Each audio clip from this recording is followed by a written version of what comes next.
Well, there was some stuff like going on in Nashville. Just some, I don't know if it created like division, but just some like little back and forth. I think your name was in the book and some other people. Is all that? Have y'all buried the hatchet and all that? Is everybody at least cordial? Like we're just gonna let it be what it is.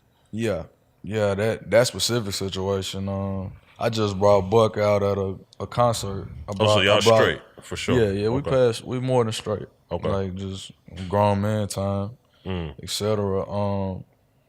I brought him out. I brought out a few artists from Nashville. It was a concert celebrating a 20-year run Mm-hmm. for me and band play. The producer band play Shout was out on the Band bill Play. as well. But I brought out a couple artists on my label: Trapper Man Dill, Big Top. I brought out Paper. Who's an artist I collaborated with since Shout out the Paper, yeah. beginning of my career. And I brought out Quanty Cash and Buck. And Quanty and Buck represented, like, I was trying to tell a story of like this is where it was when I got in the game. Like Quanty Cash was on fire from my side of town. Young Buck obviously came through, did what he did. Me and Paper kind of in the same like generation, same class of doing it. And then the other two artists, Trapper Mandel and Big Top, like, is where I see it going as far as Nashville street music, otherwise just the culture that that I emerged from.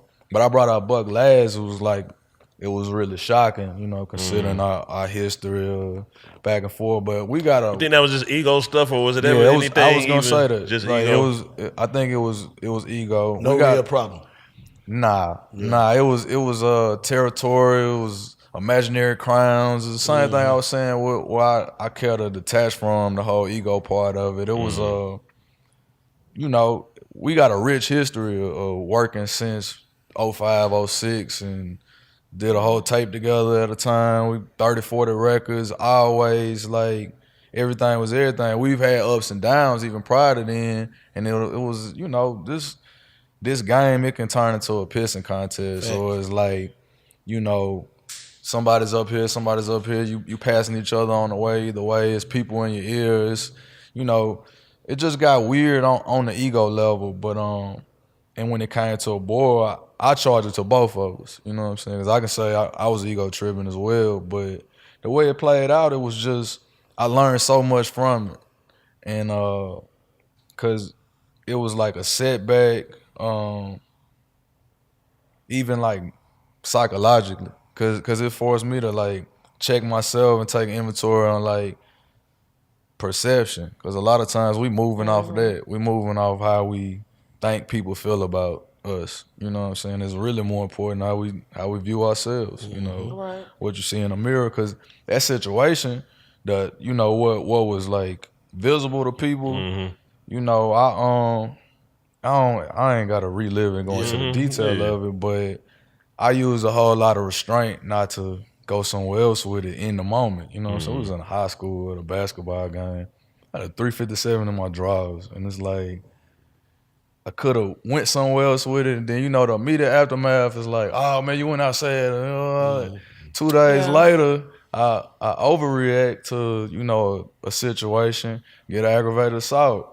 The same people like, man, you crashing out. Yeah. You Damn if you do, done. damn if And you I'm don't. like, between them Yeah. two situations, like literally in 48 hours each other, I'm like, you can't win. You can't win with people. So I'm a gangster if I take it there. I use my better judgment. I see police at the end of each side of the highway. I just need to get up out of here. I don't care about the optics of it. And then on the other end, it's like, if I react how y'all say I should, then I'm stupid. Then y'all, you know what I'm saying? And it's even if it's just environmental or how you just prone to react to something or whatever. Even if that was a mistake, it's like people won't let you live it down either way. So it's just like I dialed it back and was like, damn, how do we even get to that point? And like you said, it's ego.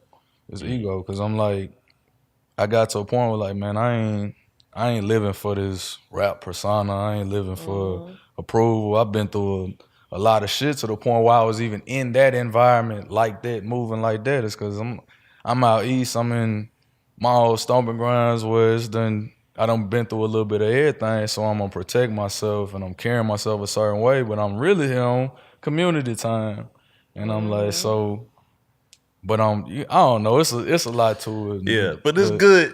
Y'all got past that. Yeah, for sure. As y'all consider like be honest, like the OGs of it. So that sets a precedent for Yeah, it's a some of the younger great artists example, in the city. a better example, because also people feel like you gotta have problems. That's gotta be a part of your come up story. It's like you gotta, it's gotta be me versus, and that's something we just that's just programmed almost in our psyches. Like in order to come up, I gotta put something else down, or in order to be big me, it's gotta be little something else, and that ain't true. We really better off Together as a collective, Yep. you know. So even with that show, like even with niggas setting things to the side and figuring out a better way to, you know what I'm saying, go about it, it was about, that was a conversation, really. I mean, we had a conversation prior to that, but it's like, man, it ain't about you, it ain't about me, it's about the people that's gonna come after us to be able to see a better example and see that it's like it's a better way to go about this.